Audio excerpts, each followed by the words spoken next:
ഉയർത്തെഴുന്നേറ്റ ക്രിസ്തുവിൻ്റെ ദർശനത്തിനായി പ്രത്യാശയോടെ കാത്തിരുന്ന തോമാസ് ലീഹ അവിടുത്തെ വിരുമാറിൽ സ്പർശിച്ചുകൊണ്ട് ദൃഢവിശ്വാസത്തോടെ ഏറ്റുപറഞ്ഞു, എൻ്റെ കർത്താവേ, എൻ്റെ ദൈവമേ.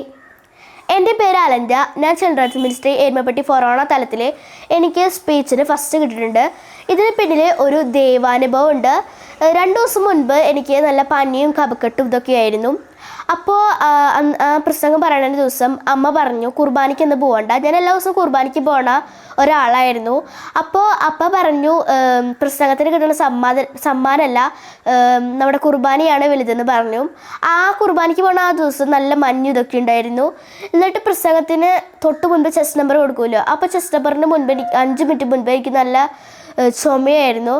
അപ്പം അപ്പ ഫോണിൽ വിളിച്ച് പറഞ്ഞു, അപ്പോൾ അവിടെ ഉണ്ടായിരുന്നില്ല, ഫോണിൽ വിളിച്ച് പറഞ്ഞു പള്ളി പോയി ഒന്നുകൂടി ഒന്ന് പ്രാർത്ഥിക്കാൻ. എന്നിട്ട് ഞങ്ങളങ്ങനെ പള്ളിയിൽ പോയി പ്രാർത്ഥിച്ചു. അപ്പോൾ ഈശോയുടെ ഒരു കാര്യം മാത്രമേ ഞാൻ പറഞ്ഞുള്ളൂ, കുർബാനയുടെ പേരിൽ എൻ്റെ പ്രസംഗം മുടക്കരുത്.